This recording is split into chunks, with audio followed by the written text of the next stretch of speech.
Ladies and gentlemen, please welcome the co-chair of New North and the president of the Bolt Company, Bob DeCook.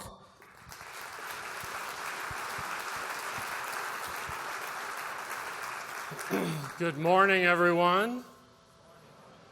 Can't hear you. Good morning, everyone. Welcome to this year's summit. Over 550 people here today. Give yourselves a round of applause. Excellent. We appreciate your dedication. We appreciate the value you place in being here together to work with one another, collaborate, and get to know each other better. An important part of these summits every year for over 10 years now has been the fact that the leader of the state has always been with us. The governor has always been here.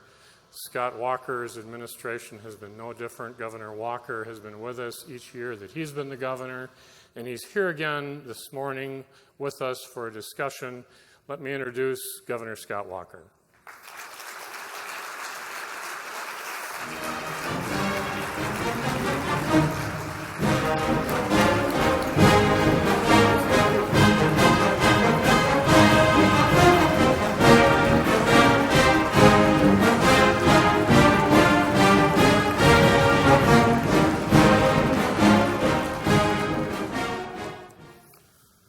Good morning. Good morning. Good to be with you. I'm Nice sure to Bergstrom's have you. happy. I've got my my nice Green Bay Packers Packer Pro Shop tie on, so pleased with that. You know how In fact, I hard was thinking, Think Shift, that may be a part of Mike McCarthy's game plan for Thursday night. I think a little bit of a Think Shift there as well. you know how hard we work to get these nice, comfortable chairs for you today. I like it. So do we. Welcome and thanks for being here. We choose this interview format every year because we think it's more comfortable, and we think it's feels like he's more part of the whole conversation with all of you. So let me start by just reintroducing the theme for this summit: Think Shift, thinking differently. How important that is. Look at all that's gone on this year for you, for the nation, for the globe. What an important thing to think about, how we have to think differently. What are some of the things that you think about as you experience this last year and the need to think differently as a state, as a country, as a region to make us more successful? Well, there's a couple different things, a part of you'll talk about today at the summit, but I think one thing right off the bat is, you mentioned not only here in Wisconsin, but around the country, around the world. One of the things I see oftentimes perpetuated by, we've got so many different media outlets these days that sometimes we get overwhelmed, and all too often, many of those stories are negative. They're negative about, whether it's about the economy, about threats that we face in the world, and there are serious issues out there, don't get me wrong. But I think there's a lot of great things happening, certainly here in the New North, in the 18 counties that are part of this region, across the state. And sometimes we almost forget about that because, if there's something awful happening, or maybe if there's one or two companies in this region or in the state that maybe make an announcement about adjusting employment, that gets all the banner headlines. Excuse me, but we forget about the fact that there's so many other success stories. I'll give you a good example. Last month, the numbers came out for jobs, and as you may have seen, the last couple months, actually, the unemployment rate in the state as a whole has been 4.3%. I said, well, what does that mean in comparison? Well, nationally, it's 5%. Here, it's 4.3%. But to put that in context, that is the lowest the unemployment rate has been since April of 2001. Now, I put it in terms of my sons. My sons are a junior and senior in college. The last time Matt and Alex, or I should say the last time the unemployment rate was as low as it is today, Matt and Alex were 5 and 6 years old. That just puts it in perspective. Or you think about job creation, we've seen some stories, even some announcements even today about some global companies that may be making adjustments here or there. And again, the media gravitates towards that, but they ignore the fact that year over year in the state, we've created 43,600 new private sector jobs. That's a significant increase. In fact, last month alone, there were over 15,000. You guys have helped out with that, too. We appreciate that at Bolt. Thank you. Over 15,000 new private sector jobs in the state of Wisconsin. That's the best monthly increase we've had since April of '92. I said, put that in perspective. The last time that happened in '92, we had a Bush in office and a Clinton running for office.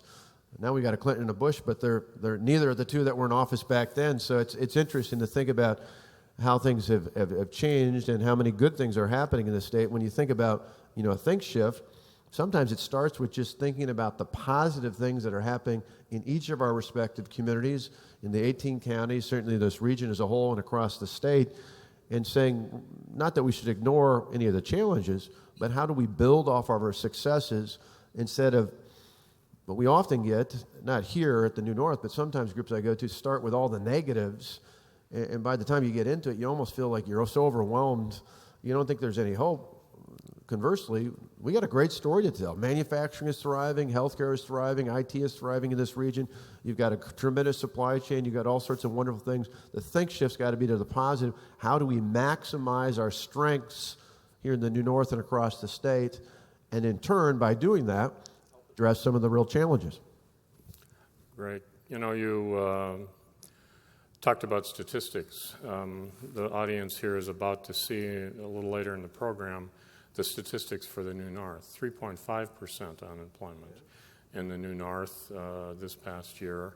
And other statistics like job growth and average wages are all trending in the right direction, and that's all very positive. Now, the flip side of that challenge is having a workforce that's ready and able to satisfy and fill the needs of all these companies.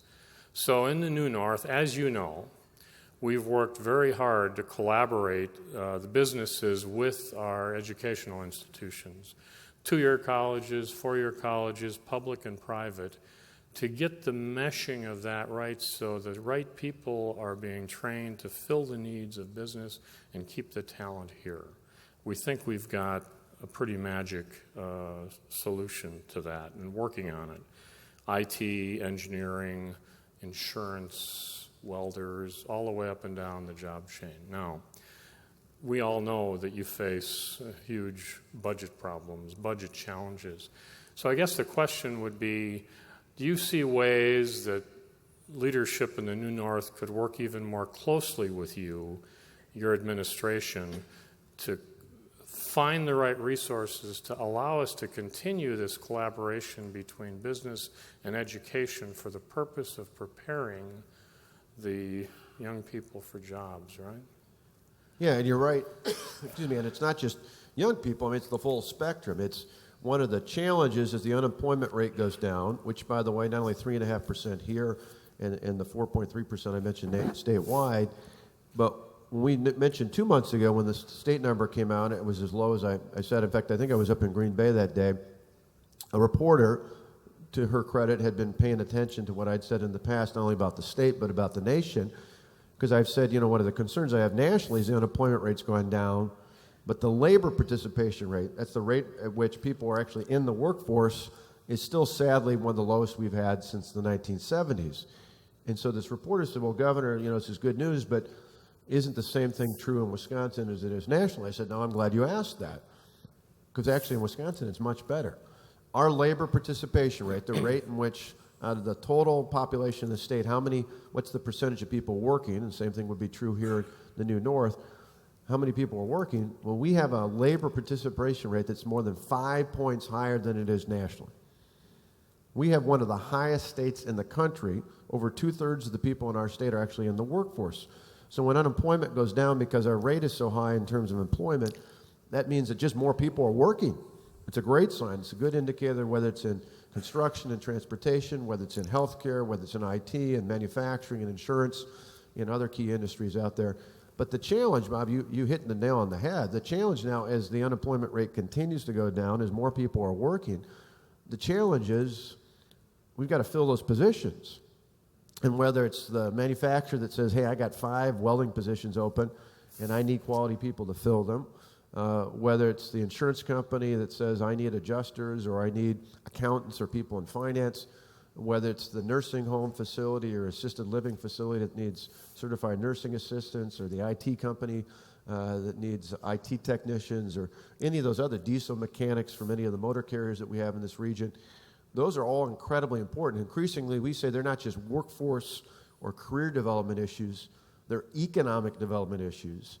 And I find this to be true across the industry spectrum, but particularly in manufacturing, because I hear so many manufacturers and other employers say, if I could fill those 5 positions I have open, I've got enough customer interest, I could take on more business, but I can't do it till I fill those positions. So the answer, I think, is really modeled off of what you've done successfully here as a region, and that is collaboration.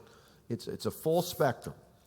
It starts all the way, in our case, all the way to 6th grade. We put money in for our public schools in the state to do academic and career plans as early as 6th grade to help young people start thinking about what am I interested in, what am I good at, what kind of career paths are available within the area I live in. Then to start advancing, moving up courses that students can take even in junior high to get ready for high school, in high school to get ready for not just graduation, but to count for technical college degrees if that's something they want. We invested over the last 2 years millions of dollars of new money into our technical college system, in which you have several great entities here in the New North region. And one of the ideas with that is we didn't just give blank checks, we tie it into performance. So the idea being that it's not just about filling more spots in our technical college seats out there, but rather saying, where's the demand not only among students, but where's the demand in the workplace? Where are the real needs out there? So that we are filling more of those welding and machining and fabricating and CNC operating machines, as well as IT and healthcare and other positions out there, working with our 4-year, not only our University of Wisconsin system, and we're proud that we've done a 4-year tuition freeze to make it more affordable and more accessible for college students and working families in the state. Obviously, to continue, again, the New North is at the leader of this, of not only with our UW system, but with our private colleges and universities, and now with the new Medical College of Wisconsin campus to have yet another resource, because we know primary care physicians are not only important to healthcare, having access to quality healthcare is important in economic development as you try to retain and attract top talent and top businesses out there. It's really the full spectrum. And so you mentioned, as any government is across the country, looking at making sure we do so in a way that manages our budget challenges and the challenges that governments do at all levels across the state and across the country. We think it's about using those dollars effectively, targeting them so it meets both the demands of students and of potential employees. At the same time, it also meshes with the demands of employers within a given region. One specific thing all of you can do, not just the New North as an organization, but all those different options I mentioned, from apprenticeships to training programs to technical colleges to the UW system to our private colleges and universities and even to our graduate level programs. We need the full spectrum to fill the workforce. But one of the areas I think where there continues to be a challenge is in careers that require more than high school, but not necessarily a 4-year degree. And we need plenty of 4-year degrees. We need plenty of graduate level degrees and medical school degrees and things of that nature. But there's a huge need, particularly in this region, because manufacturing is so strong in this region, and it's so strong in our state as a whole. But many of the manufacturing jobs right now that pay very well, in fact, manufacturing jobs on average pay about 24% more than the average job in the state of Wisconsin. But for many of our manufacturers, they can't get enough people in for those jobs. And one of the challenges is we don't have enough young people that go to get a 2-year associate degree at our technical colleges. So this is one thing you can all help with. It's as simple as encouraging your school board members and your superintendents, when they talk about their graduates from your high schools and your respective communities going on to college, when they list it on their website or the brochures they put about your high schools out there, more often than not, they say, this is the percentage, 90+% go on to college or a university, but they talk about a 4-year college or university. Simple change in semantics. Ask them to say a 2 or a 4-year college or university, because we need to honor our sons and daughters who choose to be welders and machinists, mechanics, as much as we do those who choose to be doctors and lawyers, because in today's economy, we need those machinists and fabricators and welders just as much as we need those other professions. And just a small change like that can make a world of difference. Super. Well, we want you to know that we're here, the leaders in the New North are here to work with you and your administration so that we can do everything we can to further the collaboration required between business and educational institutions here for this preparation of people for careers. So let us help with that. Let's turn the question now to another word you mentioned and has been mentioned here this morning is collaboration. It's a core value in the New North. You know that. I was touched by the comments that the mayor of Oshkosh made this morning and the examples he gave on the collaborations that are happening here in the Oshkosh area. Just very, very exciting stuff. It's happening all over the region. And we think that when people say there's something special going on in the New North, it's about this magic of how we're collaborating better. So, we work on it every day. It's not easy. We work on it every day. And the question is, how could maybe this as an example, or with you, how could this core value of collaboration be perpetuated around the state even more? And maybe the state could be known as the best collaborating state in the nation. And what could that do for us from a competitive standpoint? Well, the New North has definitely been a model in that regard, not only because you were at the forefront of regional economic development efforts, but as you look, and in my administration, part of what we tried to do over the last couple of years is encourage other areas of the state to look at the New North and to look at creating regional economic development efforts like you have here, and then for us to be a good partner in that. Because, the key is for any employers that are here or for others that we're trying to attract, one of the best things about regional economic development efforts, if done right, not just having one, but having municipal, county, quasi-public-private relationships at the lower level than just regional, as well as having the state all agree that if we're going to have effective regional economic development, the benefit to employers, again, both those here that want to grow as well as those that want to come, is that they just go to one spot and they should get service that then connects all the other pieces. It really doesn't do us a whole lot of good if you have a strong regional economic development effort, but then if all the different municipal efforts fight amongst themselves, or if the state demands something different than what the region wants out there. And so what we've tried to do, and again, the New North I think has been really a model for us elsewhere in the state to try and encourage this, is to say, when you talk about the benefits of a regional economic development effort, it goes against, I remember as a kid, I grew up in a small town, Walworth County, and back then Delavan, like every other city in the state, or just about every other community, would have their own little industrial park, and they would be battling for grabbing a business from here to move over from there, and a business from here to move over to there. And the net effect to the region and the state really often wasn't that positive. Here, I think we've all, think about a think shift. Well, you've been ahead of this think shift in the sense that a business that comes to Oshkosh, for example, isn't just a benefit to Oshkosh. It's a benefit to people who live just over the line in Fond du Lac County, or just up the way in Neenah or Menasha or Appleton. A business that comes into Waushara County is a benefit to Waupaca County, or a business that comes in the north end of Sheboygan is a benefit to people that live in Manitowoc, or you put a new employer in De Pere, it's a benefit to Green Bay and Ashwaubenon, and it's just, you all get that.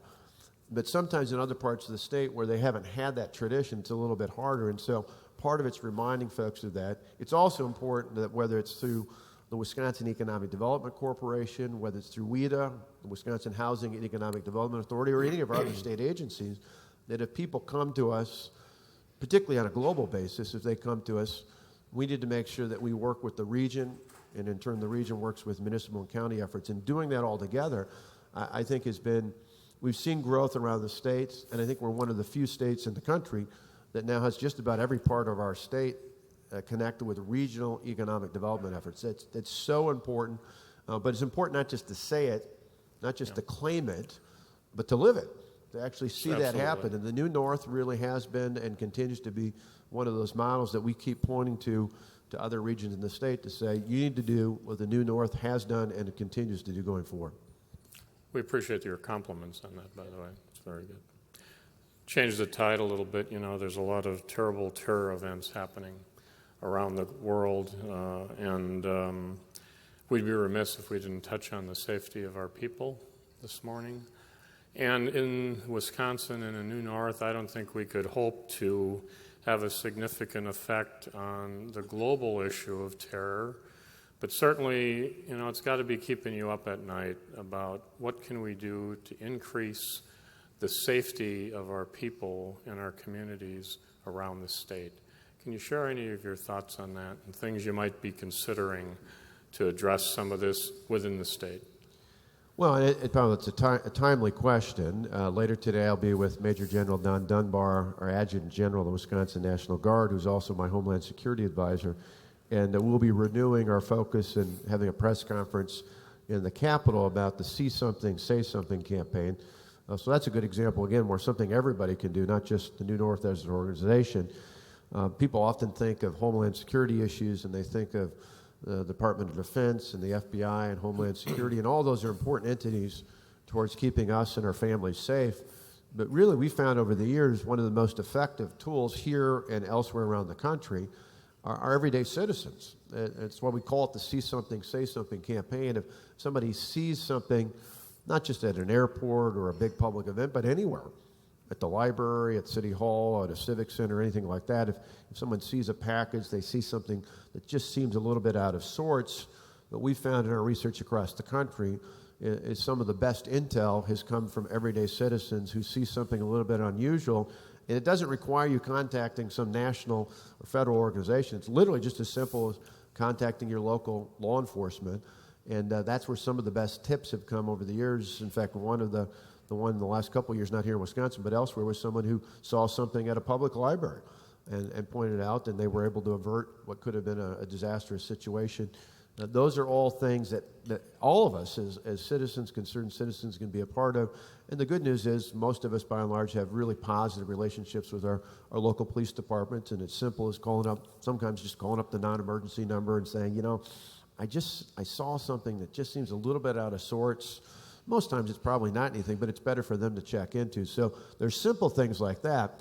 The other thing, though, that we talk about every year, we just had a couple weeks ago at Marquette University, it rotates around, but we had a summit on this. We call it our Governor's Conference on Cybersecurity. But as much as the physical threats we often think about and hear about in the media here and around the world, cybersecurity is a growing issue.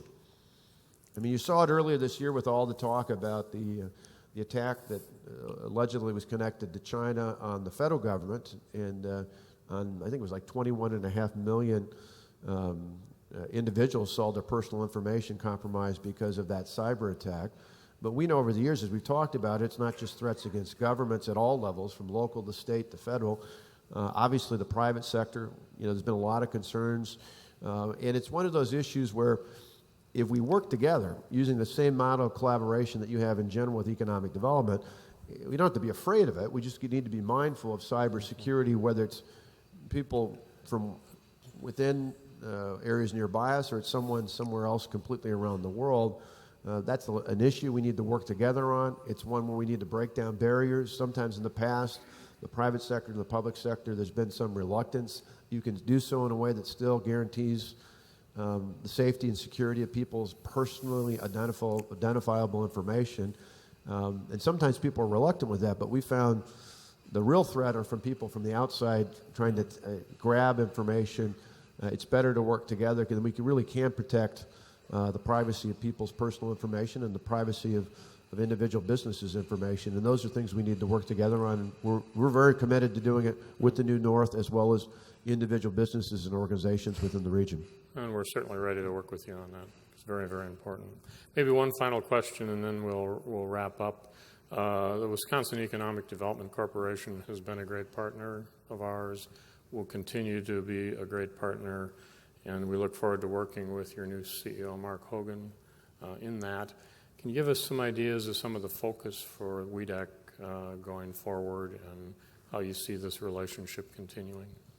What's really exciting is I go around the state, and Dan Aaron knows this, who's provided key leadership on a volunteer basis as well. This is, sometimes in Madison, the capital, they love to talk about things from the past. We love to talk about where we're at, where we're headed going forward, not only with Mark Hogan, but a great team. And one of the most inspiring things I hear as I go around the state are people in our regional and our local economic development efforts who say, you know, the frontline staff at the Economic Development Corporation are just doing a fabulous job. It's a great partnership. It's that collaboration that we talked about. You know, there's not big turf battles in terms of if the lead comes, Jerry and his team or somebody at a county or municipal level, the state doesn't say, well, we're going to grab that away. It's how do we work together? How do we make this work? And we're going to be looking for new and unique ways to doing that. You know, one of the biggest things, well, a couple different areas. One, and this ties in with the statewide chamber, with branding and looking at the state as a whole. How do we do more to tell our story, to make our case? You know, I think about, you know, here as I landed, thinking about not only being at Whitman Field and thinking about, you know, from a tourism standpoint, obviously great events like the EAA, but thinking about great companies like Oshkosh Corporation. We're filled within this region across the state, but Oshkosh Corporation being a good example. It's not just the great work they do for the federal government's Department of Defense, it's the supply chain all throughout this region for all the other small and mid-sized companies that benefit because of having a great business like the Oshkosh Corporation right here in our region and in our state. And I think not only to tell a story like that, but to remind companies, you know, a lot of stories these days talk about how manufacturing has shifted. And it has. And there's some, you know, some real challenges from a global standpoint, but there's also some real opportunities. But we need to be able to tell our story and tell of the strengths. We've got a tremendous workforce. We talked before about what we're doing together to make sure we continue to have a tremendous workforce, whether it's in manufacturing or other areas. We have, when it comes to manufacturing, a phenomenal supply chain in that example of Oshkosh, but it's true in other areas, particularly concentrated in this region, in this area of the state. You've got a tremendous supply chain. You've got a rock-solid transportation system, not just in roads and bridges, but ports and airports. And then one of the other things that WDC can really help out with, particularly for small and mid-sized employers, be it in manufacturing or anything else, is we've got an incredible marketplace to tap in the sense that more than 90% of the world's population resides outside of the borders of the United States. So a lot of times when you think of exports, even when I've gone on trade missions, sometimes people just assume, well, it's got to be big companies, big corporations. And we've got a lot of big corporations that do well, whether it's in manufacturing. We've got a lot of heavy amount of agricultural-based exports. But increasingly, we found we can help small and mid-sized companies tap into that global marketplace out there. And you might be a little bit reluctant. Oh, I'm worried about currency. I'm worried about language. I'm worried about rules and regulations. That's one of the premier areas that the state's Economic Development Corporation is involved in, where they can be a true resource for the employers, the innovators, the entrepreneurs of this state. We need to sell that story. So it's exports. It's telling the story about supply chain and workforce. It's bragging a little bit. You know, we've got a heavy German influence in the state. And sometimes I think, you know, out of that, I've got some German in me as well. And sometimes I think we're reluctant to brag about our strengths here. There's a lot of great things happening. My grandparents used to say it's not bragging if it's the truth. Mm-hmm. And so we need to keep telling that story over and over. We need talking about our strengths, making our case, not just to those looking to come in, but even to ourselves. Sometimes we sell ourselves short here in the state and in this region. And there's some really great things happening. And so I think the state's Economic Development Corporation can help with that, can be a tremendous asset. But again, it's all part of that model here at the New North.